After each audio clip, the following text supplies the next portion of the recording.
Hot chocolate, Azure, Cosmos, Dapper.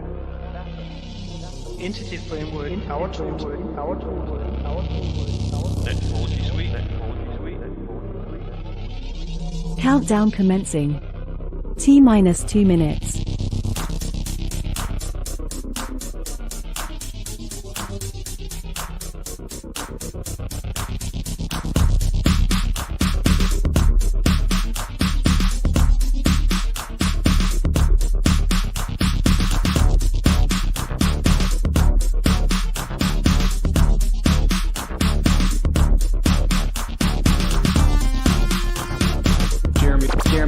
Jeremy Lickness.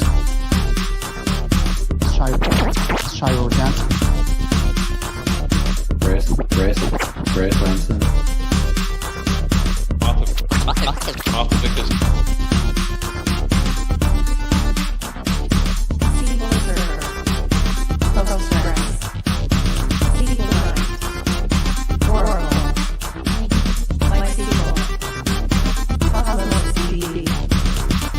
.NET data. T-minus 1 minute.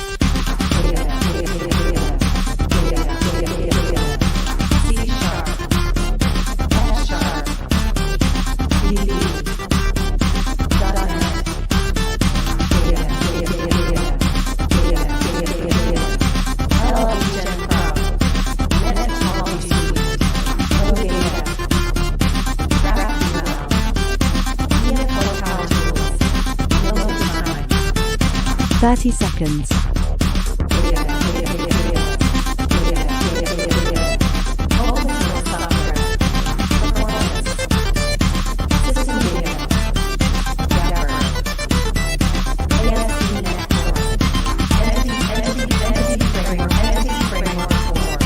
Ten, 9, 8, 7, 6, 5, 4, 3, 2, 1. Liftoff. We are go for .NET Data Community Stand-Up. Hi, welcome to another .NET Data Community Stand-Up. I'm back with Shay and Alice here. Alice, feisty, she might have to get down soon. Anyways, yes, so welcome to another community stand-up. We're going to today look at EF7, which was released last week. And yeah, we're going to kind of take a look at the features and then answer people's questions. So ask your questions in chat and we'll try and get to them as we can. Before we do that, let me share my screen here and we'll do a quick state of the unicorn to look at what is going on. I haven't even started the slideshow yet, so sorry, I had to change my microphone really quickly before we started. It must be difficult to do it all with one hand, right? Yes, exactly. Well, Alice is gone now. She might be back later. Okay, so what's happening in the land of the unicorn? Well, EF7 is out there, so it's on NuGet. We always show the packages. We always just show the main package, but what you really want to do most of the time is get the package that is for your provider, of which there are quite a few. I have not included them all here, but these are our most popular providers. And I've created some little AKS-MS links here just to make it easy to find these on NuGet. So they're all AKS-MS EF Core hyphen, and then Are you presenting, Arthur? Am I not?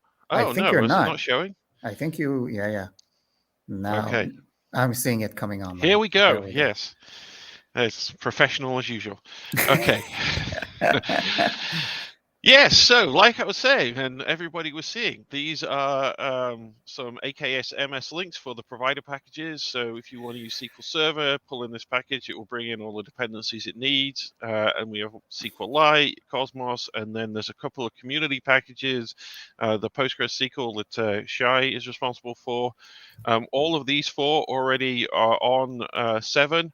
the Pomelo guys are working on getting the MySQL one on an RTM7. I think there's an RC out there that you can get right now.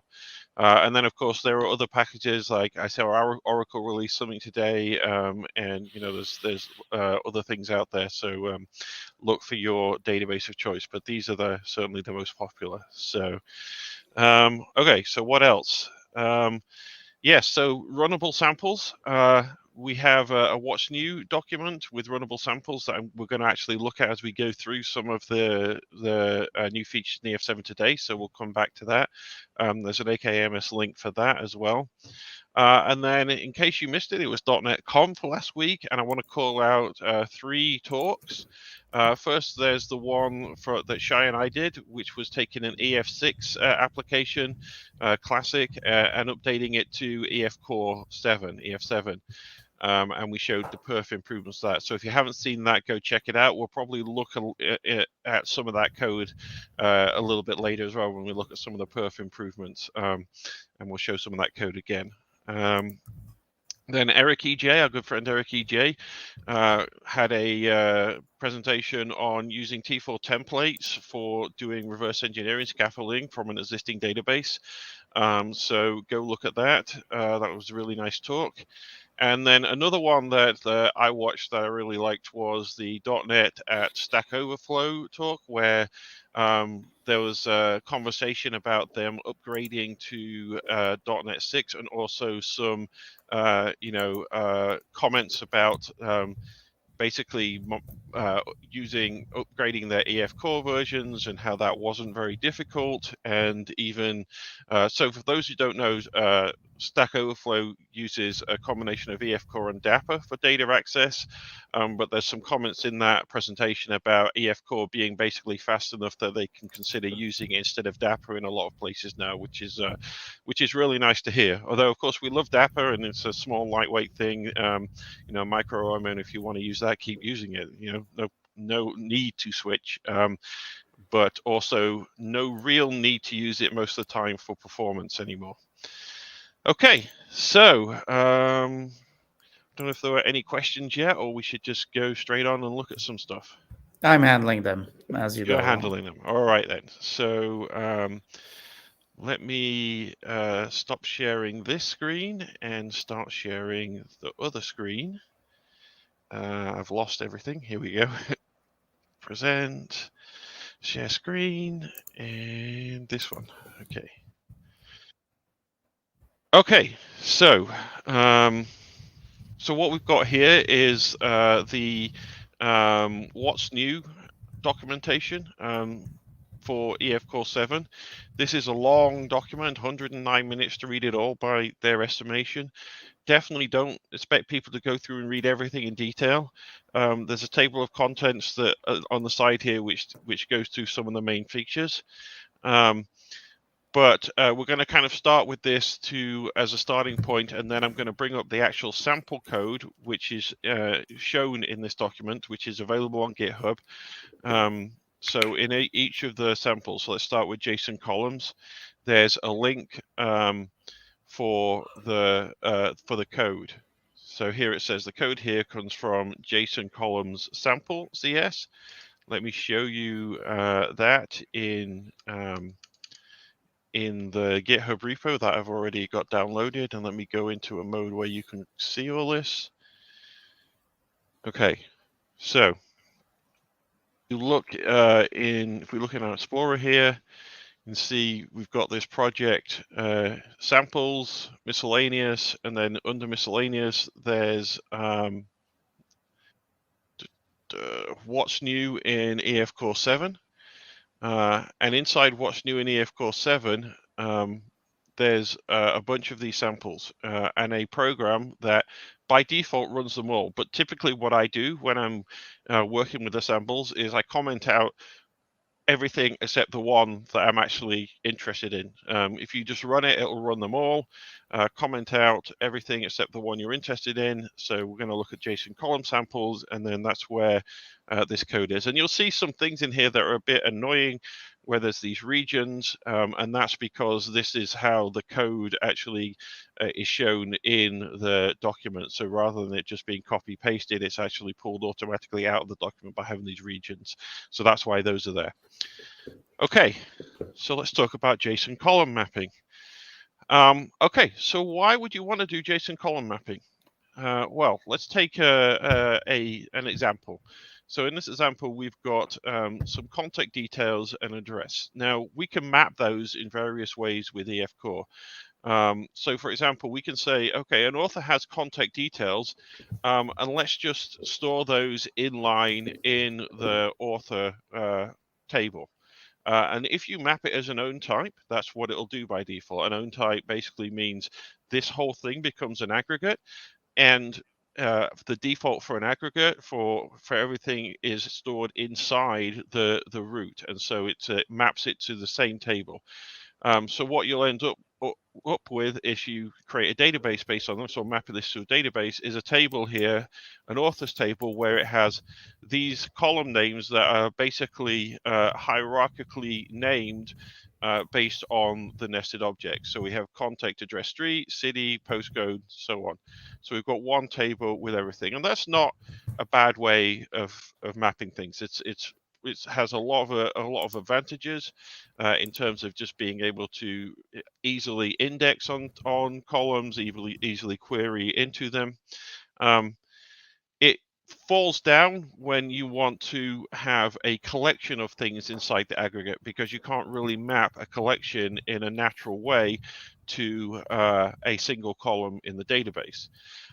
So the other way of mapping that's always been available in EF Core is to say, actually, put each of these things to a separate table. So put contacts in a separate table, and then the nested addresses inside the contacts, put that to a separate table. So if you do that, you end up with multiple tables: authors, contacts, addresses. Now this works a lot more naturally for if you have a collection, because let's say you add phone numbers to this, which is in one of the samples we shown. If you have phone numbers to this, now you can have a table with multiple phone numbers, and each address can have reference multiple phone numbers, or each phone number can reference an address, and so you can have an address with a one-to-many relationship, and that just works naturally. But now you've got lots of tables that you need to join. And so that's not great for a number of reasons, especially around perf, for example. So what we could do is say, well, naturally, this thing is actually more like a document. This is our mapping to our .NET types, but in reality, we want to treat this as kind of a single unit, an aggregate that is represented as a document, in a similar way to why we might want to use a document database, because essentially what we're storing in there are documents, and we don't actually want to split it out and map it to multiple columns. And so EF Core 7 allows you to do this. So in this same mapping where you're using owns1, you can now put a toJSON in there, and that will say, okay, instead of using these own types and mapping them either to the same table in columns, spreading them out across the same table in columns, and not mapping them to multiple tables, in this case, just map the whole thing to a JSON document. And what you get then is a database where you've got your normal columns from the outer type, and then you've got this JSON document embedded in that. Now, this is a fairly common thing, a very common thing, in fact, and all modern relational databases support this kind of construct. It essentially allows you to combine together some of the advantages of a document database with still having a relational database and all the advantages of a relational database for your main model. So it essentially allows you to embed documents in there. And EF allows you to do this with a strongly typed mapping between domain objects, so in this case your contacts and your addresses, to the documents in the database, which is very similar to what EF Core provides when you're doing you're using Cosmos DB, which as a document database, where again that's storing documents, but EF Core lets you map them in the same way to strongly typed C# objects that model that domain. Now, people may say, well, my documents are all different. It's dynamic. There's no schema associated with them. And if that's true, then There are other ways that you can deal with that in EF Core, but this isn't the feature for you, right? However, I would say that is actually, in our experience, a lot less common than people will claim. In reality, even though something is schemaless, it doesn't really mean there isn't some defined, there isn't some de facto schema in the data that's in there. It all follows this similar construct because typically you need to have some idea of what's in there to be able to do anything useful with it. And so very often, even though the schema isn't defined like it is in a relational database, the schema is there, it's just kind of implied. And so in reality, while it may at first glance seem like this is restricting, for a lot of scenarios, this isn't actually very restricting. Although, of course, that dynamic case is also interesting. And, that's something that we're thinking about improving kind of more in the future in various different ways. Shay? Right. So I think that's one of the things we tentatively have on our plan for EF8. So in general, in 8, we plan to improve what Arthur is showing you, the JSON support, and supporting these very loosely typed dynamic scenarios is possibly going to be one of those things. Yeah. It's also it's worth mentioning you can still have some degree of variety in the actual underlying data that you have in your columns, and you can use your strongly typed model. What I'm trying to say is you may be missing some properties in some rows, and you may have extra properties and some other rows which are not necessarily mapped. So you do have some sort of flexibility there. But as far as EF is concerned, this is the main point here. You do have like a strongly typed schema over that JSON document, which in the database is very fluid. Absolutely. Right? That's the point. Okay, so let's go look at what you can do with this in some code here. So I've got the JSON column sample, and one of the things obviously that people will want to do now is run queries against the database with the JSON in it. And one of the most powerful features, although it's, as Shay said, we're still working on this in 8, so there's some enhancements we still need to make to this querying behavior. But one of the most important things is being able to actually run a query that looks inside that JSON document, right? So you've got JSON documents, but you want to say, in this case, find me all of the contacts that live in a certain city. And you see the city is like embedded down in the JSON, right? So obviously we don't want to pull back all of these things and then on the client try and figure out what the city is. We want this to be done in the SQL on the server. And that's really one of the main benefits of having this mapping and this support in EF, that it lets you do this. So I'm going to run this sample now. And I've got logging turned on. So, and by the way, this query is exactly the same as you would write if you weren't mapping it to JSON. If you were mapping it to columns in the same table or to multiple tables, you'd write the same link query and it would just be translated differently by EF. Okay, so let me step over this and then we'll go look at the console output. And Shay, you want to talk us through what's happening here? Sure, of course. So what you're seeing here, as Arthur said, the link doesn't show anything special. It looks like just, your generic link query. It could be anything. But when you actually look at the SQL, you see that EF is generating some very specific things to query inside your JSON document. So this is SQL Server specific syntax. It would look different on Postgres or SQLite or any other database. The JSON value function specifically, what it does is you give it the a column, which contains, a text, which is the JSON document. And then you have this expression that starts with $. That's called a JSON path that tells SQL Server what we want to extract from that document. So what we're seeing here is we want to extract the node city within the node or element address, right? Which is the thing corresponding to the link query, which Arthur just showed, which is expressed in C#. That JSON value is then extracted. We cast it to an nvarchar max. That's a whole other question. We're not going to get into it. And at that point, we've extracted that thing from the JSON document, and we can do anything with it in SQL, like compare it to the to that Chickly thing that we have on the right hand side. Absolutely. So there is a question here, like you say. I don't think we're going to get into this now, we did a whole community stand-up on JSON column mapping. And in fact, there are ways that you can write indexes with computed columns on SQL Server. Postgres has different ways of doing it, but there are ways that you can make this pretty performant, Exactly. right, Shay? I will say in a sentence, what you can do is you can define a specific index for a specific property inside your JSON. You do this by defining a computed column over that on the table for extracting that property, and then an index over that computed property. So it's an index that's specific to a single property inside your JSON document. And once you establish all that, then what you get is pretty much the same kind of query performance you would get had you been querying a normal column, because it just uses the index, right? So there's some, there's some paper cuts and there's stuff we want to solve for and improve for 8. But in general, in principle, you can do this today for most cases. Okay, so let's run a slightly more complex query. In this case, we're doing 2 things. We're doing the filtering, but we're also now projecting out just part of it. So what we're saying here is actually, even though this thing, and remember, is stored in the JSON document, I actually just want to get the postcodes out of this. That's all I care about in this case. I care about what postcodes in Chigley there are. And indeed, again, you can see that we've used the JSON value in the predicate here for the where clause, but we also have a select here, which is looking into the JSON document and taking the address postcode out and projecting that out.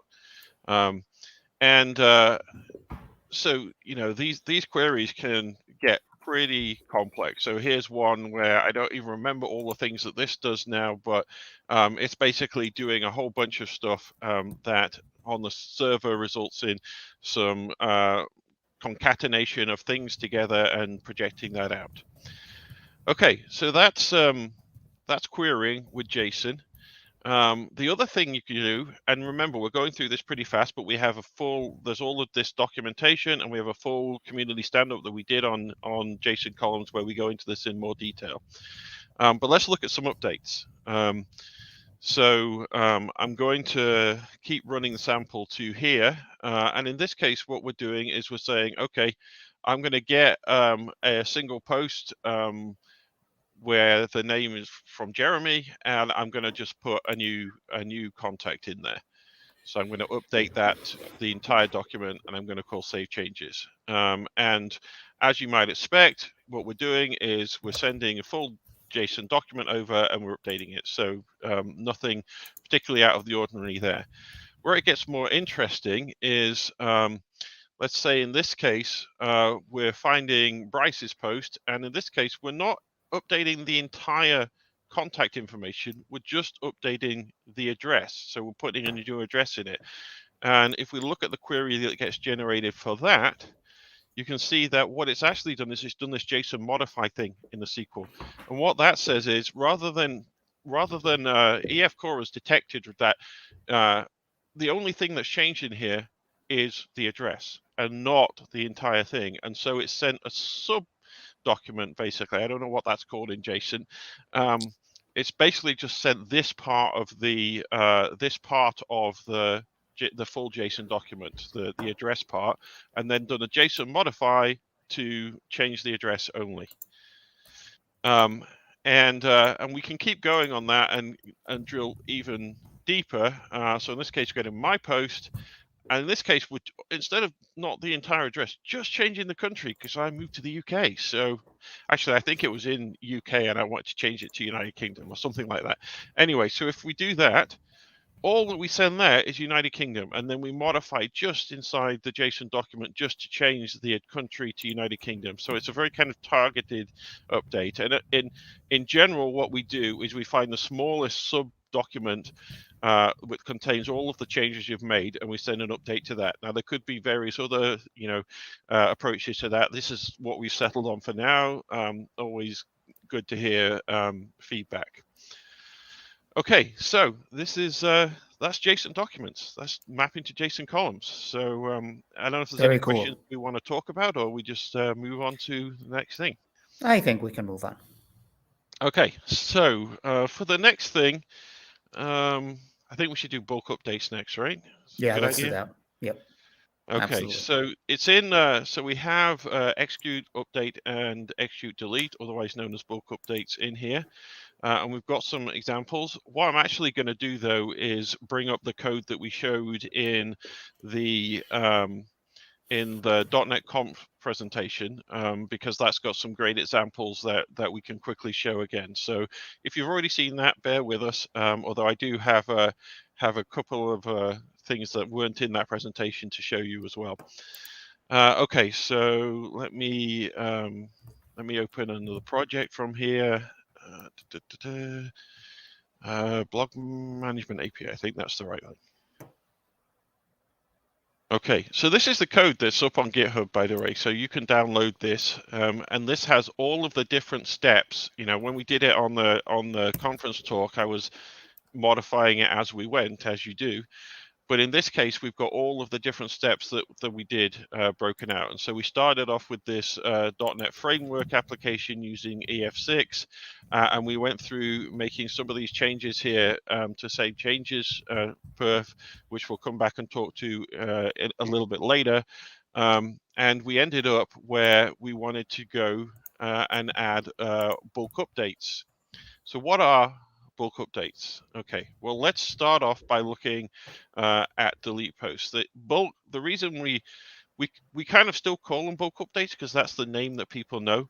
It's not really about bulk, even though that's one of the uses for it. What it is about, in the traditional way that EF core works, you query for something. So in this case, a post. So we're saying, give me back the single post with this ID. Then you change its state in some way, either by changing property values so that detect changes detects them and it gets it modified, or in this case, we're just putting it in the deleted state by calling remove. And then you call save changes, and then EF says, oh, right, so that's now supposed to be deleted. I'm going to send a delete statement to the database to delete it.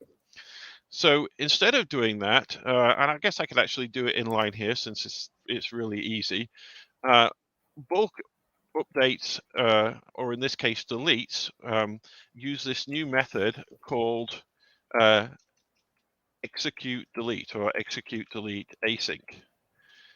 Okay, and so what this does is says, run my query, anything that the query returns, any rows that the query matches, immediately just delete them, or when we get to update, immediately just update them. Don't bring them back, don't track them. So at that point, you're done. You don't have to do anything else, right? So and this actually returns rows affected, which we went through in the talk.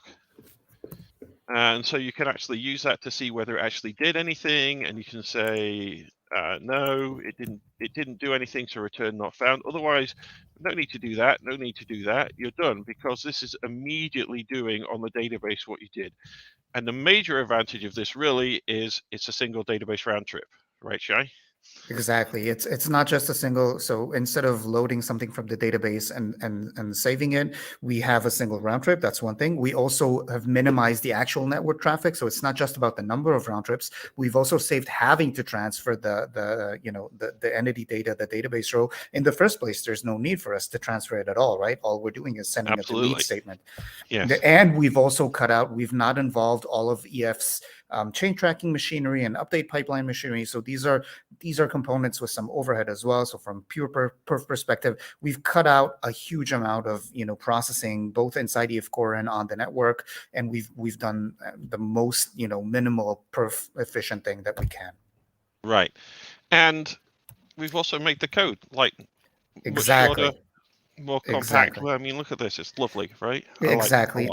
That's a thing I always say when I talk about this feature. People sometimes think this is a perf feature, and they're right. It's a great perf feature. It's one of my favorite features in EF Core 7. But in many cases, it also matches. It does better. It produces better code for the stuff you want to do. So it's not always the case. In many cases, you're going to want to use the more traditional chain tracking based stuff. But if what you want to do is you have an ID, you already have an ID, and you want to simply delete it, then this is the best tool for the job. It's a better tool than the previous tools that we had, just in terms of code complexity and simplicity and all that stuff. And it's the same for many cases with update as well, though update is tiny bit more complicated. Right. So let's rather than me write the code directly. Let's go. Actually, let's look at this first. So sorry, let's go look at this. So let's look at update. So we have here an actual method that's called archiving, and it's basically doing an update based on some information that you pass in. So for a given blog name, it's going to archive any posts that were published prior to a given year. First thing, one of the things that's we never really have time to talk about when we're doing .NET Conf, but I'm going to mention here is, why do I do this, create a date time here? I could, in fact, I don't have to do this, right?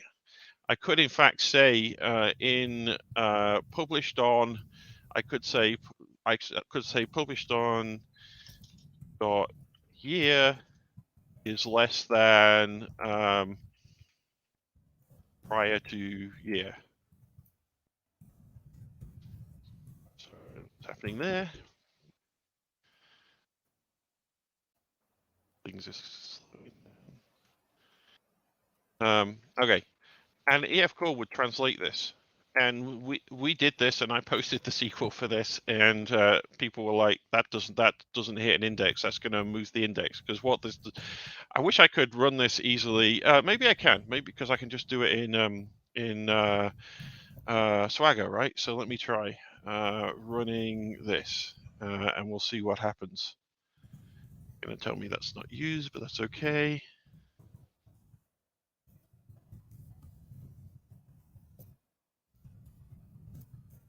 We're digressing a little bit here, but that's all right because it's interesting. We're only here to digress. That's the whole point. So I hope I have a database that's available as well, because I haven't actually. This is totally off script. So let's just say, okay, 2019. Oh no, that's a blog name. Okay, so let's hope we've got blog 001. 2019. I guess even we'll see the sequel even if it doesn't work. Okay, so running that. And it appears that it did work. So let's go back and look at the logging, because I've got logging turned on here in my ASP.NET. The query it executed here was using this date part. Okay, so this is saying, so this is actually new, I think, in EF7, right, that we translate to date part. And it's very useful, especially in projections and stuff. But when you're using it in queries, the problem with it is that apparently it's going to miss the index on this thing, because even if you've indexed the date time column, this thing is now pulling something out of it and it doesn't hit the index. Is that right, Shay? Am I getting that right? Sorry, I'm doing the answering of the questions. I've not followed you completely. So what I'm saying, so what I did is I've made this use the translation directly on the year, Right. so it's using date part in here. Right. And I'm saying the reason we're not doing that in this example, instead of doing that, yeah, that's suboptimal. Exactly. That's suboptimal. So instead of doing that, we create a date time in here, and we go back to, this is what I had there. Exactly. And say, okay, prior to date time. And now when when I run this again, we should actually see something that's much more amenable to to indexing. So let me do, where's my archive here? Try it out, log 001, and let's do 2018, well, 2019 again. There's nothing to delete, but it won't care. It's still going to do it. Okay, so let's look at the SQL now. So now we have this much more simpler expression where it's just saying this less than this. Now, if I've got an index on this column, which I don't, but if I did have an index on this column, then we wouldn't be doing an index miss on that. So these are some of the little kind of things that you can figure out, and it's something we're thinking about also in terms of how to make people more aware of whether they're hitting indexes or not. It will work the same either way. Whether it actually matters that you miss the index depends on how frequently you're running and all that kind of stuff. But it's kind of interesting to look at. Anyway, back on script. Okay, so what does this code here actually do? Well, it's writing a query that checks for the correct blog, checks that the post is published on before the given time and that it's not already archived. And then it's saying, okay, well, actually, what I want to do is look inside my JSON object, which is also in this database, and say, if it's a premium account, because I've got a JSON object for representing the account details, if it's a premium account, then don't archive it. So this is doing quite a lot of processing. What we actually want to do is not bring all these things back, process them, change them, and then send them back to the database. Instead, if we can write a query that matches everything that we want to update in the database, and then somehow specify what updates to make, then we can do that in one round trip. And that's what we do with bulk updates. So let's look at archive posts in the bulk updates example. So basically now I've got the same query. Okay, it's looking for blogs with a certain name that were published before the certain date and that are not archived. Now, because I'm also using the JSON columns in this example, I'm able to bring back and check JSON columns that inside the JSON document whether or not the account is a premium account.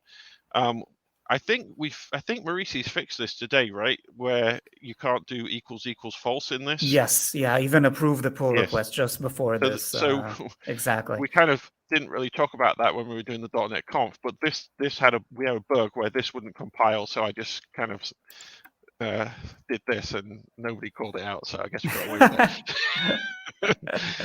that. Anyway. And then we've got these set updates. So it's like execute delete. Remember, execute delete looks like this. In this case, execute update, you need to do give some additional information. So you need to basically say, okay, what are the things I need to update? So in that case, we're saying update the title. So we're updating the title property. And this is the expression we want the title to be. And this is going to be translated into the SQL. To do that, and we're going to say update the banner, and again we're doing some string manipulation, which again is going to be translated onto the server, and then we're also setting archive to true. So if I run this now, we can look at what the SQL it generates, which is I think quite interesting. So let me run this.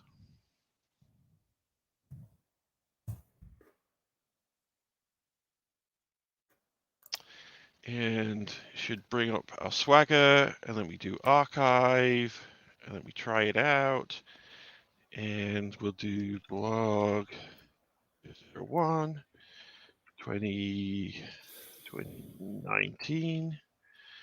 Execute that. Okay, so let's look at the SQL. So you can see here that we're running an update now. So we're not just running a query to bring things back. We're actually telling SQL update this thing.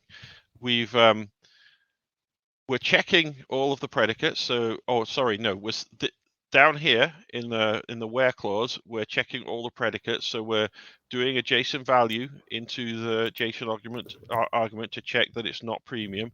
We're checking the published on is less than the date, again, in a way that will hit the index if it's there. And we're looking at archived is not already set. So we're doing all that.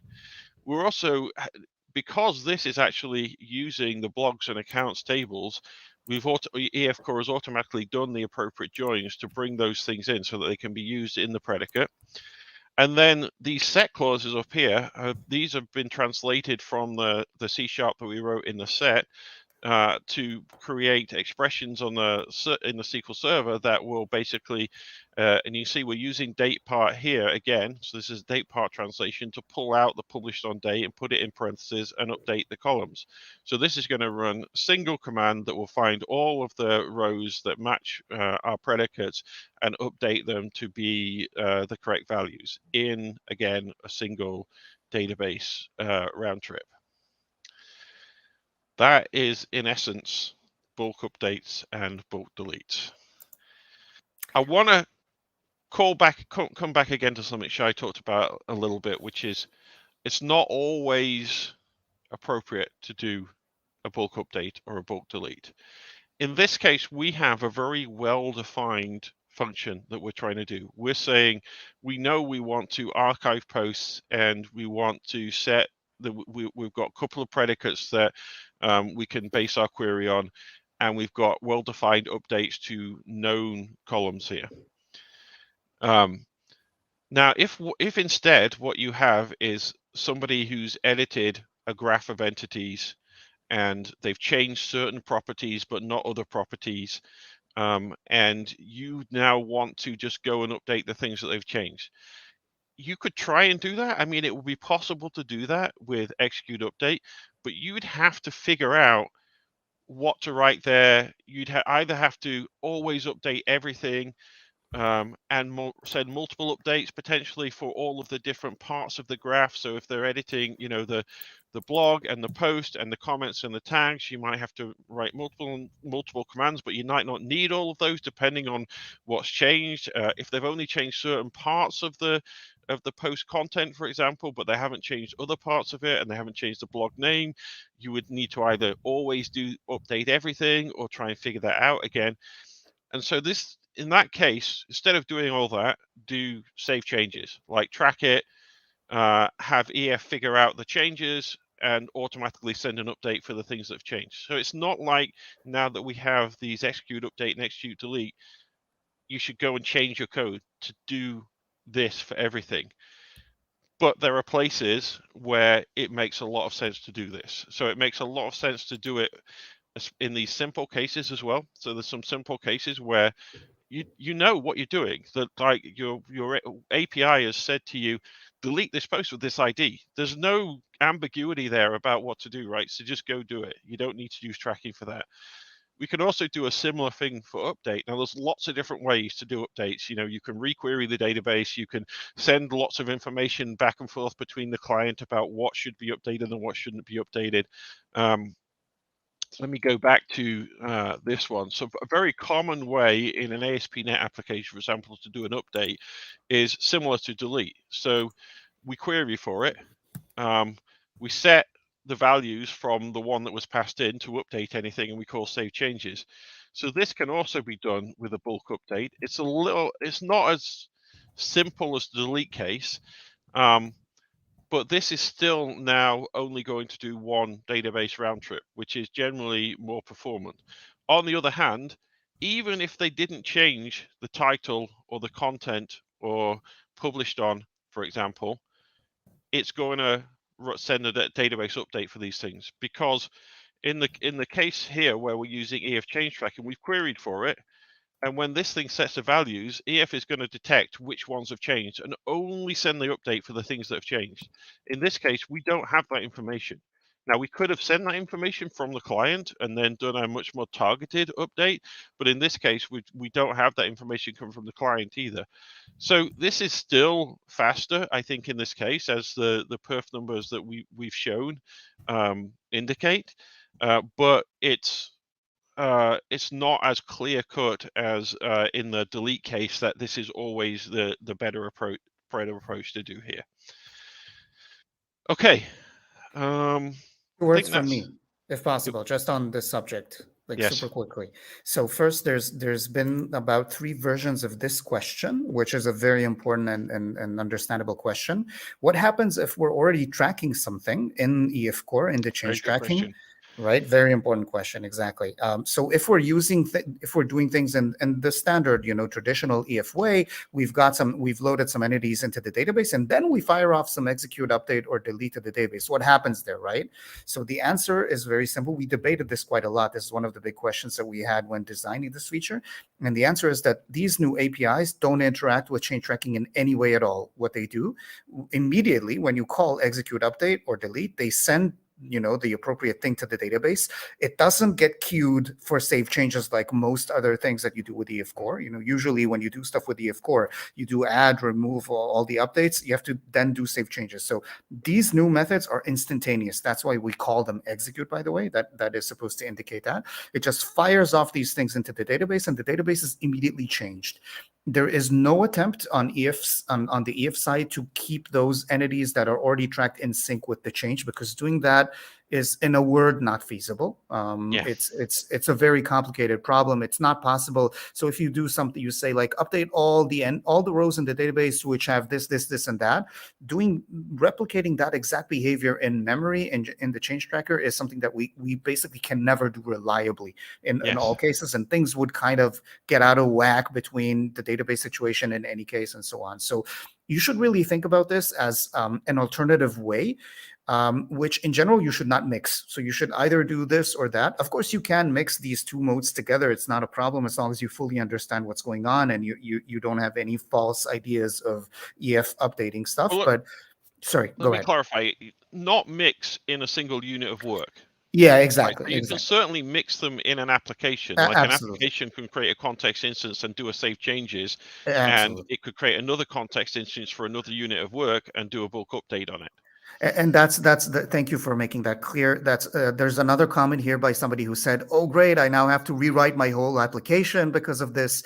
And I mean, I think the person was actually happy about this feature, but it's important to say, no, you don't have to Yes. rewrite your application. First of all, Yes. the traditional way works great, and you also there's no reason to. If you have a piece of code that's working and you don't have a particular perf concern around it, there's no reason to rewrite it. Just leave it; it's completely Yeah. fine. But if you have Yeah. a specific place where you know you have a specific perf thing, or maybe you're loading a huge amount of rows, so something that deals with a lot of rows, and you can replace that with a single delete or update, that would be a good candidate for rewriting, right? But as Yes. Arthur said, it's not like a binary choice in your application. These two APIs coexist very well in the same application. Just be aware that if you're using them within the same DB context and the same unit of work, the execute APIs are not going to update your change tracker. So that's an important Absolutely. point. Yeah. And the only other thing, so I think Arthur hinted at this, but we haven't shown you the actual numbers here. I highly recommend looking at the .NET conf where we show actual graphs and numbers and all that stuff. Should we bring that up real quickly? Yeah. And then we can also talk about the changes to save changes, because we made Good the segue. save changes faster as well, which is Makes sense. we don't want to spend too much time on it because we already have the full talk on it. But I think we can show the Yes. sequel here, which we didn't really get a chance to show in that. Yeah. So We'll do that quickly. Yeah. So let me. It's presenting on the wrong screen. Let me change this. Slideshow on monitor. I don't know which one it is, so I'm going to say this one and we'll see. Okay, yes, you see that right now. So this is our talk.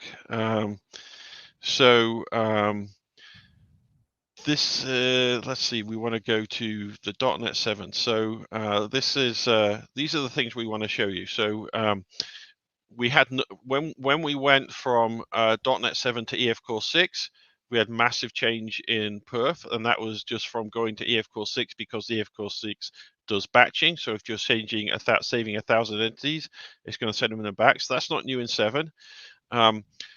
What's new in 7 is what we actually do. We greatly reduces the number of round trips for a single update, delete, or insert. And Shay, you want to talk about that while I find the code and we look at what it's actually doing? Sure. This is one of 3 optimizations we did in 7.0 in the update pipeline. This one is pretty simple. In general, when you do save changes, EF Core always used to wrap everything that it does in the save changes in a transaction. That makes a lot of sense because if you're doing 10 updates and there's a failure in the middle, you want to roll back the whole thing. You want the whole save changes to be atomic, right? It's a unit of work. The whole point is for it to be atomic. So EF Core used to always put save changes, a transaction there. However, it turns out, of course, that if you're only doing a single SQL statement, so your save changes is just deleting a single row, there's absolutely no reason for that transaction to be there because single SQL statements are always atomic by definition. So if you're sending a single statement to your database, there's no reason for you to manually do begin and then commit before and after it. That's simply unneeded. So what EF Core 7 does is it detects basically that you have only one update in your save changes, an insert, an update, or a delete, and then it refrains from doing that transaction. That saves you 2 round trips in the general case, right? Because in EF6, you do 1 round trip to begin your transaction. You wait for that to actually occur and for the response to come back. Then you do the actual delete or whatever it is that you're doing. And then you do yet another round trip in order to commit it. So that's 3 round trips just for doing a single operation. And EF7 does away with all of this. It's a very cute optimization, in my opinion. It works really well. It makes a lot of sense, and it saves a huge amount of time because round trips are very, very important. So let's look at the SQL live from a delete if I got this right. So hopefully I've switched on debug logging here. So there's going to be a lot of data out here. But this is EF Core 6, and what we can see here is I'm looking for the transaction stuff. Okay, so here, right, Shay, we've got beginning transaction.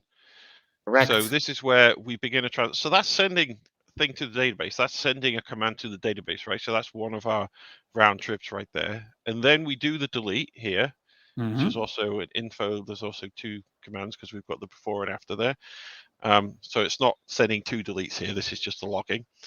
And then afterwards we have to commit the transaction. Okay, Correct. so that's what we do on EF Core 6. Let me stop this now and go to EF Core 7. So this is exactly the same code, except I changed it. So let me unchange that. Okay, so we go back to what we had before, right? Unchange that. And update logging to debug here. And let's run that.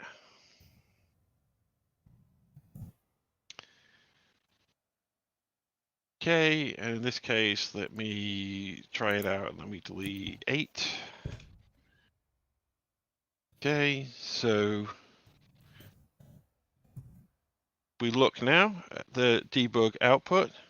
Again, we see the delete as expected, but there's no creating of the transaction now because it's not needed. Because as Shay said, look, we've got this set implicit transactions off and we just do a delete.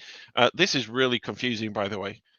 The way that SQL Server says set implicit, it sounds like, oh man, you're doing something really bad. You're not. Like, this is that you always really want it this way. In fact, the docs say it's very rare to have set implicit transactions on, but we just put this out there for safety just to make sure that it's right. Is that right, Exactly. Shay? Yes. Yeah. So anyway, and then there's no commit on the transaction, and so that's where you get.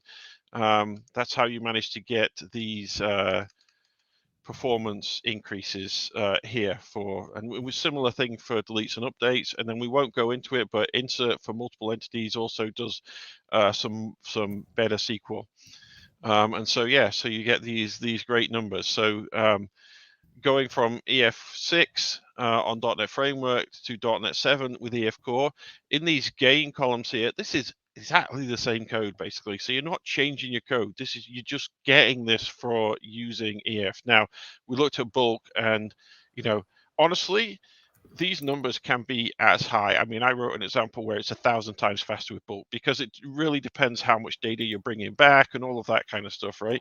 But this is, I think, a relatively reasonable scenario where it's 44 times faster. But that's, those are some pretty good numbers. So definitely update if you can.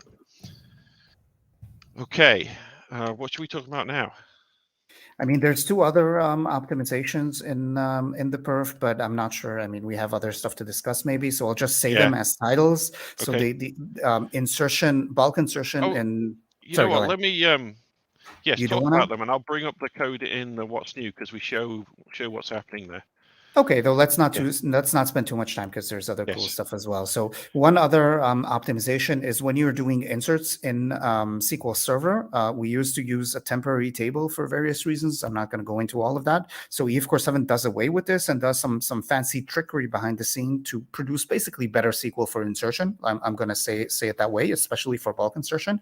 And that in some benchmarks give. So it turns out the temporary table thing is super expensive, and doing away with it can yield up to 4 times like a speed increase in some cases that we saw. That's compounded. That works together with the first optimizations we just discussed. So there's a thing with multiple statements where now we only have a single statement. So not only we get rid of the temporary table, we also are able to avoid the 2 round trips for the transaction. So it kind of, all these optimizations kind of work together to make your applications much faster. And the last, so you wanna show that like real quick? Yeah. So just saying that. So in the what new, you can see this is the temporary table we're defining for EF Core 6, and then it's much simpler and faster in EF Core 7. Note there are a couple of cases where this doesn't work. If you've got triggers in your table, or if you have a computed column with a user-defined function, in which case you can tell EF Core, I've got triggers. It's, yeah, I know you might not have triggers. We're talking about that. And then it will revert back to this older SQL. But we wanted to turn it on by default because otherwise nobody finds these things and they don't know to opt into them. So we wanted to make sure that the vast majority of cases where people don't have these restrictions, they get this by default. And you can see we talk about the triggers thing down here. Okay. I And then guess there's the one more you wanted to last, talk about? exactly, the last optimization is in cases where we're that this one is a bit trickier to explain. But for example, if you're inserting a graph, let's say you're inserting a blog and a post, right? So in the general case, let's say the blog and the post have database generated IDs. So we can't insert them in the same batch and the same round trip, because when we insert the blog, we need to first read its database generated ID so that we can send the post for insertion, right? Because the post references the blog, there's a foreign key constraint there and so on. So we can't send them into the database at the same time. So what we have to do 2 round trips, right? In EF7, there's now an optimization where if you use client generated IDs, like if you're not using database generated IDs, but client generated ones like GUIDs, for example, we used to do 2 round trips for that case as well for no good reason. And that has been removed. It was a bit complicated, but we did this. So now if you're using client generated keys, you have a single round trip for inserting the principal and the dependent. And this can actually be quite powerful if you're inserting like a large graph, a blog and a post and a comment on the post and something else. So like a whole row of stuff that's kind of like chain referencing back, then that's going to cut down on a lot of round trips for you. So we've got a simple example here. So this is where, so actually, even though Shay said client generated, we also have this high-low key generation pattern, which is kind of a combination between the two in a sense. Basically, you get a bunch of keys, like a group of keys, a key space, if you like, from the server, and you say, right, the server says, I'm giving you these keys to use as you need them, and then the client then uses those until it's run out and then requests some more. So when you use that pattern, you also get this benefit. So you can see we're using that here, and in EF Core 6, we still, even though we're using that pattern, we still had to insert into the blogs first and then insert into the posts. When we get to EF Core 7, it's just one. Just insert into the blogs and the posts. In this case, we still need the transaction, right? And this is interesting. Like, you don't have to figure out, like, I don't have to figure out when the transaction is needed and is not needed, because that's been figured out by Shay and coded into EF to do it. So it's like, yes, you could say, oh, I'm going to write that, transaction removal in my ADO.NET code and make sure that I don't do it. But it's so easy to get it wrong and think, like, when I first did this, I was like, hang on, isn't this a bug? Why do we need a transaction then? And I realized, no, we're going into 2 tables here. If you're going into 2 tables here, you need the transaction. And so EF makes sure we put that in that case.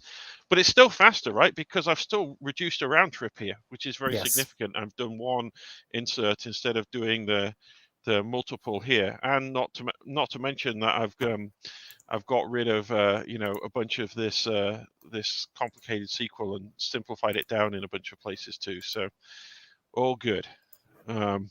Yeah, and then there's some information about when you should use save changes and how it's actually good, even though we've got bulk updates, which we talked about already.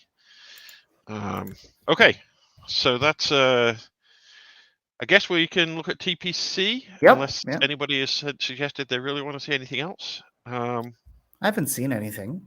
Okay, there's so much. I think good TPC stuff in is here. a good, TPC is good, yes. So I'm going to start off with the what's new document again, because it gives a good overview of what the point is, like why you would want to do this. So stepping back, what we're talking about when we talk about TPC is a form of inheritance mapping. So when you take an object-oriented language like C#, excuse me, which has inheritance as a fundamental part of it. Now you could say, oh, I don't use inheritance, use composition, but let's assume you are using inheritance. And so you've got an abstract class for animals, and then there's an abstract class that inherits from that that's a pet. And then we also have farm animals that's a concrete class, but it's not a pet, but it's an animal. And then we have cats that are pets and dogs that are pets. So we've got basically 3 concrete types and 2 abstract types all in this inheritance hierarchy here.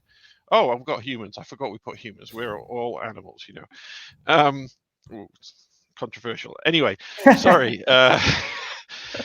Okay, so this doesn't map in a natural way to a relational databases. Relational databases don't have the concept of inheritance built into them. It's not a relational concept. Now, Postgres has some form of built-in inheritance. Shai's told me probably shouldn't use it anyway, and it's, you know, we always know Postgres is an overachiever, but it's not a natural thing for relational databases. So you have to kind of have a strategy. How am I going to take these types and map them to tables? And there's really, I think, 3 kind of fundamental strategies that people use. You can there's variations of these. Sometimes people have combinations, but there's basically 3 strategies. The first one is called TPH, or table per hierarchy. And what this does is it creates, hang on, where do we not have that here? Oh no, TPC. Oh, did I start with TPC in this case? Maybe I didn't do all of the. Oh, we should go to the blog post on this. Let me find the blog post on this. That covers it better. I always says I put too much in the what's new, but Yeah, this is not a what's new; it's an encyclopedia. yes.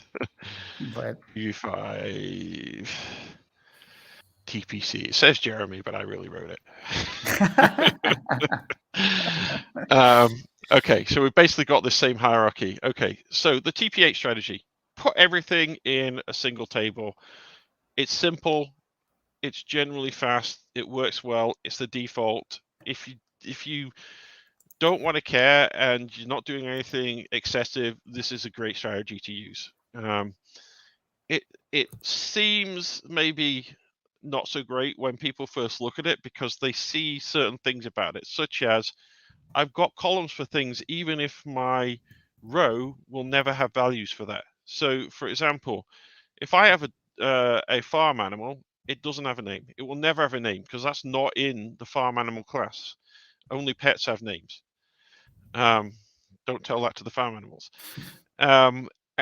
But it has to have a row for it so it has a null value. And so, you know, that can end up with a lot of null values in your database rows. And depending on your data, how many types in your hierarchy, the distribution of those things, how many different properties there are between the different types, this can be a lot of nulls. Generally not a problem. And in fact, even if you have a load of nulls, SQL Server, for example, has this idea of a sparse column where it's optimized for there's a lot of nulls in it. So it can even take care of that in different ways. But still, not necessarily great. And it also means that even if the name is required for certain types, the column can never be non-nullable because it's got to be able to store nulls for other types. So that's another issue with TPH. How do you tell what a row is? It has a discriminator column, and the discriminator, and you can configure this, but it either says it's a cat. Basically, by default, EFCO uses the type name for the discriminator value. You can make this 1, 2, 3. You know, if you want to, completely optimize the perf on that, that's fine, or use an enum or whatever. But basically, this says when I query this row 1, I need to create a cat object. When I query row 4, I need to create a farm animal object. So this is the concrete type. So that's the default. That's TPH. TPT is loved by DBAs and nobody else. TPT is a fully normalized database schema where every table, every type maps to its own table per type. Table per hierarchy, one table for the entire hierarchy, table for type, one table for every type. So this means even my abstract types here, so animals, have a table in the database. And there's only columns in each table that are actually specified in that type. So the species is specified for every animal, so it has a species column. When you get down to pets, the name column is in pets because that's every pet has a name column, and so on and so forth. So this is a very normalized form, and it looks kind of clean and neat and good, but it's terrible when you get to try and query it because, and I'm going to skip down to showing some of the queries here, because if I run a query to get, for example, all the animals, now where's I did write the queries in here, didn't I? Oh, that's configuring. Sorry. Yeah, I'm skipping ahead. Okay, so if I'm writing a query, so actually, let me step back. If I'm writing a query for all the animals in TPH, it's pretty simple, right? I just get everything back, and I don't have to do anything because it's one table. Just give me everything. In TPT, if I want to write a query for all of the animals, I have to join a whole bunch of tables because I have to get the stuff from the animals that's only stored in the animals table from the animals table, and then join that with the stuff that's in the farm animals table, join it within the pets, join it within cats, join it within dogs, and it's basically this massive query that, generally speaking, is going to be very not performant because you're joining so many tables. Even if I only want to get query for a single type, so in this type, all I want to do is get cats, I still have to join it with the animals and pets tables because some of the information for each cat is stored in those tables. So that is, this is generally not great. This is generally not great for perf. Okay, so what can we do instead? And this is what's new in EF7. So TPC is very similar to the TPT mapping, except instead of having tables for every type, we only have tables for the concrete types. So we don't have tables for the abstract type. So this is table per concrete type, TPC. And what that means is we've got fewer tables, and very specifically for any concrete type, all the information for an entity of that type is stored in a single table. So that means this is a denormalized form, right? Because the name column is stored in, the name column is split across multiple tables. All of these things have, I think pets was a concrete type in this example. It probably wouldn't be normally, but the name column is, it occurs everywhere. Species column occurs in every table. So, DBAs might not like this, but from a querying perspective, and also actually from an update perspective, this is a lot more efficient. So let's go look at the queries again. Okay, so for TPC, okay, so TPC, if I want to query everything, I still need to bring back multiple tables. So TPH is probably still better if you're querying for everything in the hierarchy. But notice that there are fewer tables first because we don't have the abstract tables. And also we don't need to do full joins. We can use these unions, and these are faster than doing joins. So this is all good. Where it really shines in TPC, is if I just want leaf types. So if you do a lot of queries, in this case for cats, and all you care about is give me the cats. Now, because like I said, everything for a cat is stored in the cat table. We don't care about the other tables in the query now. We write a single table against cats. There's not even any discriminator things necessary because we know every row in that table is a cat.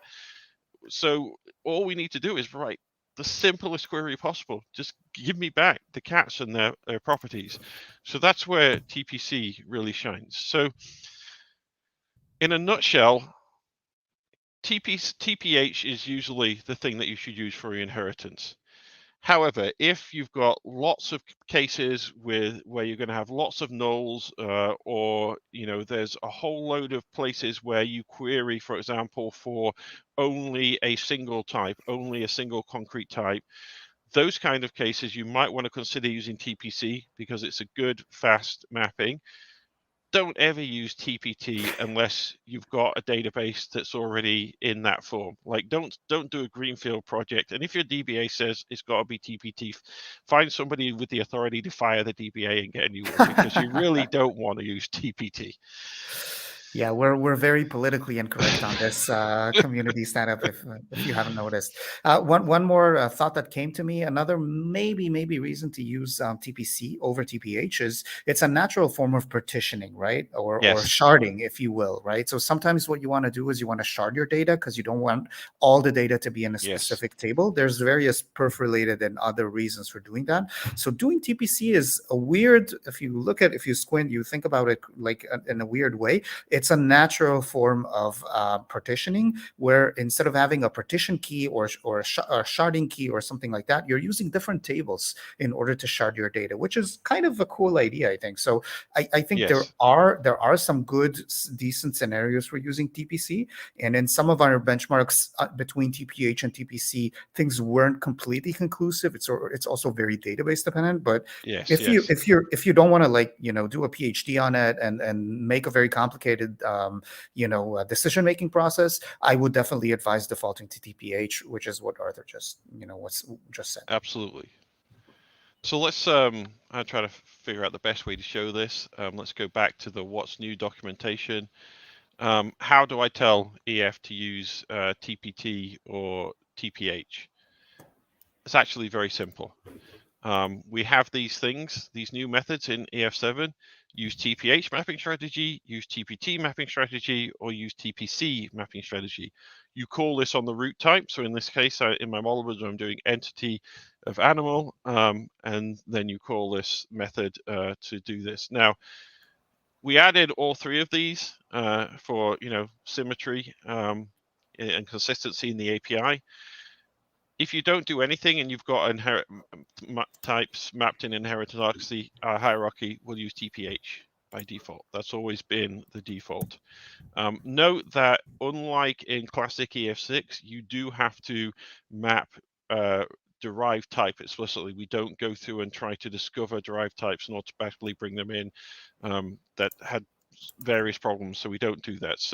But if you've got all your types mapped, meaning you've got a DB set for them, or you call entity on each of these types, then we'll do TPH by default. TPT we would do for you even in previous versions in EF Core 6 and I think 5 where it was introduced, if you explicitly said each type goes to a different table. So you could say, my animal goes to animals, my pet goes to pets, my cat goes to cats, and so forth. That would tell EF use TPT. Instead of doing that, you can now just say use TPT strategy, and we'll automatically do that. TPC, you have to get to do TPC. You have to call use TPT mapping strategy. You can also put to table if you want to change the table names for the concrete types to change them in a normal way, but you have to use TPT to do the TPT mapping, and that's it. That's all you have to do to set up the mapping, really. Okay. Cool. Do we have any questions that we should talk about? I don't think so. You've covered everything. Do you want to do one more feature, or is it because we're already 10 Sure. minutes over? But what the hell, right? Let's go look. We could do like templates, or we could do stored procedure mapping, or what do you think? Yeah. Should we go look at stored procedure mapping? Should we? I don't know. Well, here's the T4 templates. So let me go through this list real quickly. Is T4 templates. So we've talked about all of these things. All of these have their own community stand-up that we've done. So in addition to the what's new, there's a community stand-up for JSON columns, for bulk updates, for the perf stuff, for the TPC that we just talked about. Custom reverse engineering template. So this is where you can create a T4 template that will specify what your entity types and your DB context looks like when you reverse engineer from an existing database. So when you do the DB context scaffold. Question that was on Twitter earlier is like, can this be used without Visual Studio? Yes, this is not tied to Visual Studio, although Eric EJ's Power Nothing we Tools do, also. nothing we do is tied to Visual Studio. I'm very, very, in general, I'm adamant about this. We never develop Well, something but I don't that's know. In the next VS only. release, maybe we'll do something in Visual Yeah, yeah. Studio, Shay. I know. So But it will be something over EF Core as opposed to yes, something absolutely. that's only Yes. via VS. That's what I mean. Anyway, so this lets you basically have any shape that you want in your entity type. So if you want file scope namespaces, you can easily do that. If you want to have private properties, if you want to change the initializing collection type, all of that stuff you can easily do. If you want your curly braces to be weirdly on the line before instead of the line below, you can do that. Don't know why you want to. I'm going to start a war on that one now. You could even put tabs in instead of spaces. How about that? Ooh. Okay. Okay, so model building conventions. So we did, maybe that's what I'll do. I'll just do a quick run through all of these things, and that'll get us through. So model building conventions is, we did a community stand-up on that as well. So clicking down here, what this does, it allows you to write a convention to do common things. So for example, one of the ones that we always get asked is, can I set the default length for all string properties? And there's ways of doing this in bulk configuration in convention. What's that method called? I don't know, configuring conventions. Yes, that's right. It has issues. Pre-convention model configuration is the full Exactly. name of the That feature. rolls off the tongue, doesn't it? It does. Anyway, you can We're great actually with write naming. a proper convention in the way that this is exposed to applications. This is the way EF Core internally does all of its convention model building. It's the way providers and extensions do it. Applications can now easily use this. So you can write convention that in this case is going to set the default length for any string property to 512, but not change the default length of anything that you've configured with like the string length attribute or the max length attribute or in the Fluent API. It'll leave all those unchanged. And there's other things you can do with, there's lots of things you can do with custom conventions. It can get very complicated, but there's simple stuff like that too. Stored procedure mapping. The first thing I always have to say about stored procedure mapping, it's not about querying stored procedures. You've always been able to query stored procedures with EF Core. You can write from SQL raw, from SQL basically, from SQL interpolated. You can write that. You can query a stored procedure that way. It's composable, or it's not composable because stored procedures aren't composable. If you wrote a function, it would be composable. But anyway, you can always query a stored procedure. There's also mapping things where you can map a set to a stored procedure automatically. So all of that has always been possible. So what is this about? Well, this is about, instead of sending those insert, update, and deletes when you call save changes that we were looking at in the SQL before, call a stored procedure to do my insert, update, or delete. That's what this is about. I think it's not a widely used pattern anymore in the industry to say I'm going to send all my inserts and update deletes through stored procedures. But for those people who have their legacy databases and they can't fire their DBAs, then this maybe is. We actually like for you. DBAs. All Yes, this we love hate is you. not We love you. genuine. We love Yes. you. We love DBAs. Anyway, Just making that clear. Yeah. Sorry, I'm going to get fired myself after this. Okay, so it's the syntax for this is pretty straightforward. In the model builder, for if you want to define stored procedures for the person entity, you can call one or more of these. You don't have to use them, mix and match which ones you want. You could have an insert stored procedure, but not an update, and so on and so forth. You call insert stored procedure, update using stored procedure, delete using stored procedure. You specify the name. There's actually, if you don't specify none, there's a convention that just takes the type name _ insert, update, delete. And then you tell it what parameters get passed, and also things like how the result is coming back. So for insert, for example, if you've got a store generated ID, we need to know how that's coming back to us, and so you do that. You also can map original values, which allows you to do things with optimistic concurrency and things like that. You can say, okay, I've got a rows affected result column that lets you know where the number of rows that were affected, how that's coming back to us, all of this stuff.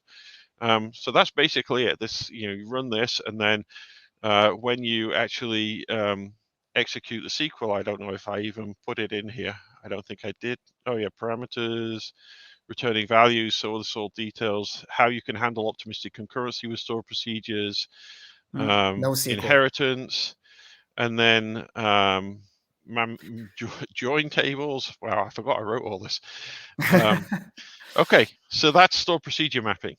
So I want to say 2 words on this. Some Okay. people think stored procedures are a way to, make stuff faster, right? Anything I do with a stored procedure is going to be faster. So first of all, that's not quite true. So there are certain scenarios which you can improve by using stored procedures. If you, instead of doing a lot of, inserts, deletes, queries, and whatever, you move that logic into a single stored procedure, which does a hell of a lot of stuff that's running on the database. Yes, you're saving all those round trips and everything is happening in the database. This is not it. So there is no reason to use stored procedure mappings, this feature, in order to make your to make stuff faster. This will not do it. It simply replaces sending an insert with sending an execute of a stored procedure, which will then do that insert, right? So there's no actual value here in terms of performance. What this is sometimes good for is, for example, sometimes you want, every time you want to insert something, you want to, for example, do some auditing thing or logging thing inside your database. You want to couple those things together. Now, there's many ways to do this. You could define a trigger on the table where every time you insert into it, it does the logging thing. You can do it from EF core in various ways with an interceptor. There's many ways to plug into this process, and defining a stored procedure which does this is yet another way of kind of coupling some external activity to your inserts, updates, and deletes. But mostly, we also we have to admit we did this also because this was also a feature in the old EF6, and we want some people, we want people who have existing applications to be able to migrate to EF core. I was just having that conversation in the chat with somebody. So it's to unblock to have this EF6 parity of features. And as Arthur said, sometimes this is just a mandated thing by DBAs. This is the way that things work. For example, maybe your organization has other languages like Java and Python, and they're going to the database, and you don't want them to each thing to do its own insert and update and delete. You want them to go through like an abstraction kind of thing through a stored procedure. Then this allows you to do this. That's basically basically it. What it boils down to is where you want the code, the logic for certain things to happen. So it's not unreasonable to say I want auditing logic to live with my database, to be used by everything used my database. It's not really a business rule as such. It's in an aspect-oriented programming sense, it's an aspect separate, orthogonal to your main business rules. If you write a big store procedure that's doing a whole lot of processing, like Shay mentioned earlier, then essentially what you're doing is you're moving a lot of your business logic from your application code into your database. And then you have to maintain it in your database, and you have to have people who can do that. And maybe that's right. I think what we see is a lot of people wanting to say, actually, let me keep my application business logic outside of the database. It's easier to maintain, it's easier to develop with, it's easier to modify if I have it in a modern language environment rather than trying to write it in SQL, which honestly isn't the best language for doing that kind of stuff.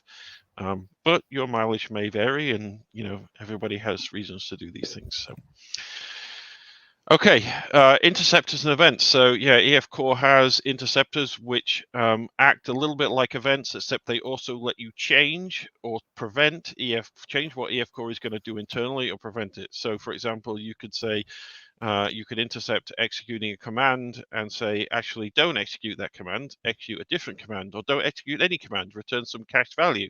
Events typically are just informational. They say, this happened, I'm keeping going now. Thanks. Okay, so we've got new and improved interceptors. We did a community stand-up on this too, where we went through them. You can modify link expression trees. There's a lot of things around materialization. So this was EF6's object materialized event. Basically, when I'm creating an instance of my entity, so when I create a blog instance, go run this hook to do some stuff. This is actually a lot more powerful than what was available in EF6, and you can do some really interesting things with that. And we've improved the stuff around connections so that you can do things like get an access token when you need it.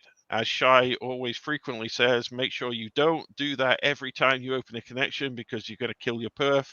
So make sure there's some kind of caching, in their expiration policy or whatever on your access token. But this is a hook for letting you for we've improved the hook for being able to do that. We've added some interception on consuming when we finish consuming a result set, which is kind of interesting for SQL Server because SQL Server has this ability to gather statistics about your query, but it doesn't give you them, doesn't give those to the client until you've finished consuming and closed the result set, but you haven't yet disposed. And so this hook, and there's an example, I think, in the further down here that shows you how to use that to basically print out statistics.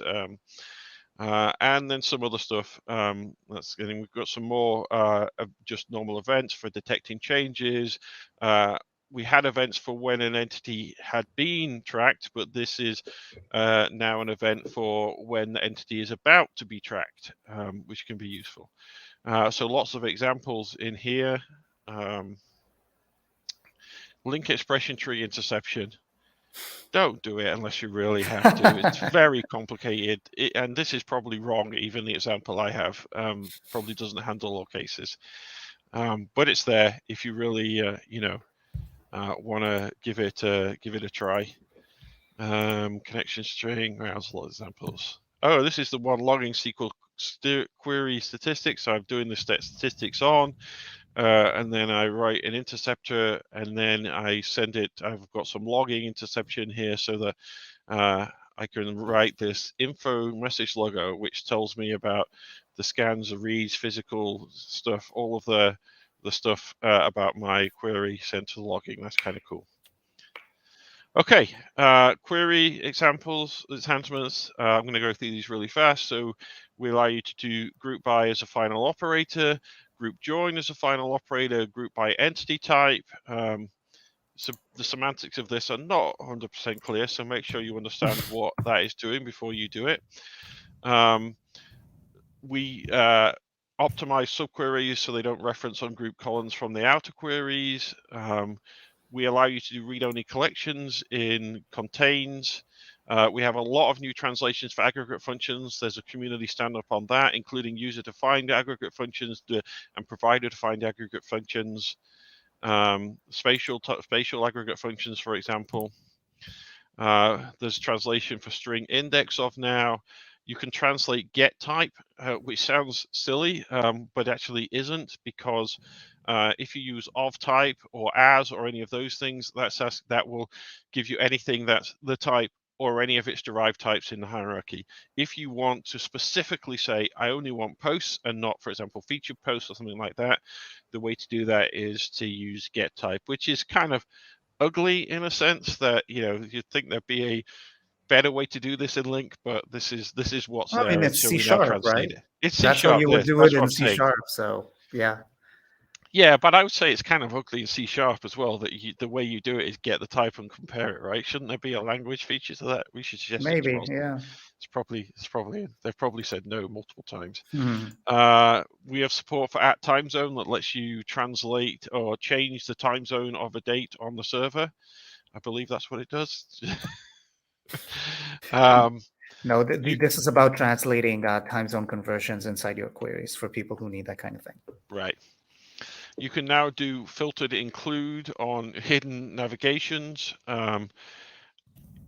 You'll probably never need to use this, but the idea here is even if posts is a private navigation property, so you can't use it easily in a normal link query, you can actually use it now you can put EF property to represent it, and then you can continue to write a filtered include on it with where and order by. So basically, this is use EF property in the include in a filtered include. We have Cosmos translations for regular expression matching. We have this. We have a analyzer that suppresses uninitialized DB set properties. Although somebody found a bug today saying it doesn't work, so see about that. Shay knows how I feel about analyzers. So instead of having to write equals null bang here to stop the compiler complaining, this should now not complain. Of course, you can write it in different ways as well. Like I always just do my DB sets like this these days, but others on the team are more in favor of continuing to do it like that. We have the ability now by default to distinguish cancellation in logging from failures. Before, when you said cancel this query with a cancellation token or some other mechanism, it would just log that as a command failure. Now we don't log it as a command failure. We recognize as much as possible that that was actually a cancellation and log it that appropriately. I'm wondering how many of our viewers are still alive in this like whirlwind kind of thing that you're doing at the moment. Well, look, we're quite close to the end here, so I'm going to Okay, keep go going. ahead. You know, Go ahead. Don't let me it interrupt. still says like there's still a number up there of people watching. So either they've fallen asleep and that's what I think. That's what my bet is. Okay. iProperty and iNavigate overloads for entity entry. This is maybe a little esoteric, but it stops you having to go from a string, from an iNavigation, for example, to the string for it, which EF then converts back to an iNavigation. So it's kind of useful. If you're using shared entity types, Shay thinks the only value of shared entity types is for many-to-many join tables. But if you're using them for other reasons, you can now get entities for them, and which allows you to do various low-level things with them. Maybe I was harsh. Maybe I was a bit harsh. We changed context initialize to log as debug. It always used to log as info level, but every time you create a context, this seemed a little excessive. So now we've moved that to debug. You can always configure it back to information. You can change the logging level of anything that we send to the logger. So you can make debug things warnings if you want. You can change, you can suppress anything to say don't log it at all. Configure warnings method on options builder is very powerful in letting you do all those kinds of things.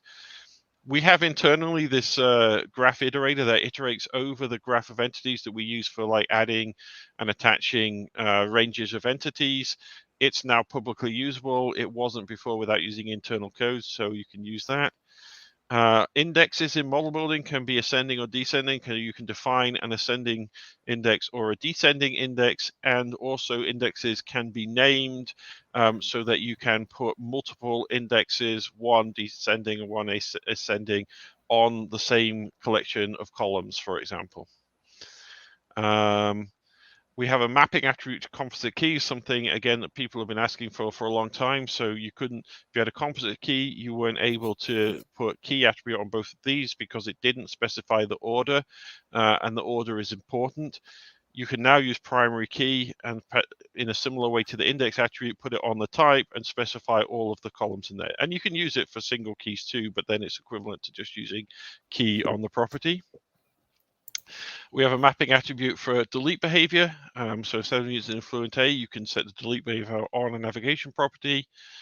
Properties map to, oh yes, so you can now map properties in a hierarchy that are the same property in the C# world to different columns in the database. This is often the case for a primary key where I have the ID, for example, which is in my animal class, but it's actually mapped to cat ID and dog ID in the database tables, and so this allows you to do that.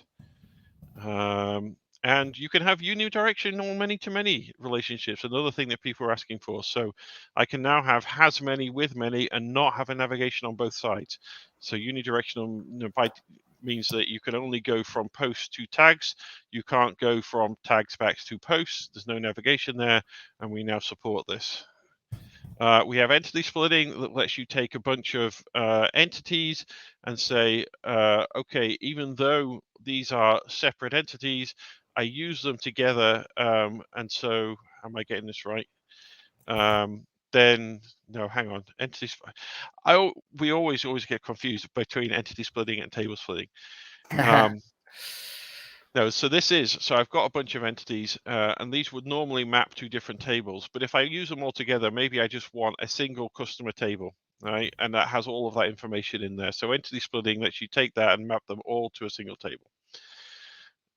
We have support for UTF-8 strings in SQL Server. They're a bit weird because you declare them as varchar, but then you put a collation on them, and that makes them work as UTF-8. So they're Unicode, but they're not in varchar columns in SQL Server, so we support that. You can use owned entities mapped to the same table with temporal tables. You can use value generation for guarded types. So that, for example, if I have a product ID and a category ID that are both wrapping an integer, I can now make that still be an identity column, use value generation in the database. So we support that, which is a DDD thing. Personally, would never use that pattern. We just had that question in the chat. I just answered that. Okay. Yeah.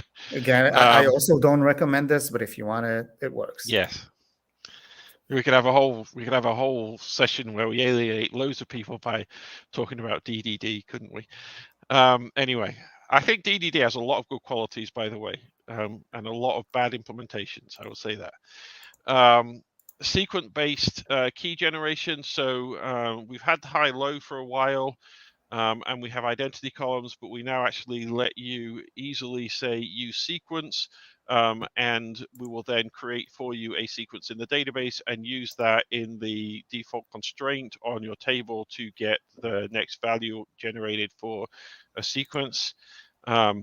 We implemented this as a separate feature, but this is actually also used by TPC because TPC, you want to have the same, you want to spread your key space across multiple tables, and there's no single table that manages all that. So you can use it for TPC to have a sequence that manages that for you, but you can use it in other places too. Use SQL Server accepts null. I really thought we'd almost got to the bottom of this, but we must have now. It's now more than 8:30. It's 8:33 now. Okay, this is actually useful because if you've ever written this and then the configuration didn't have a connection string in it, we would throw. Now this can just be null, and we keep going, which is great when you're using a database command where you're specifying the connection because it'll get overridden by this anyway. We have a flag in the EF static class that lets you know whether design times rules are running. So you can use this, for example, to not migrate your database when your application starts, although you probably shouldn't be doing that anyway, unless you're doing a mobile app. Performance model building when you're using change tracking proxies is much, much faster. And there's some documentation, and the Windows Form team did some work to allow Windows Forms data binding to work really well with EF Core on .NET Core. That's it. That's the Whirlwind tour right there. Okay, so I think my voice is going. So we might have to say that's it for today, right? Well, thank you all for having made it through this whirlwind tour. It was quite a thing for sure. Yes, we'll be back. We'll think of something else to do in a couple of weeks. So exactly. We'll see you then. Thanks again, and remember, no matter what you're doing, always keep it sargeable.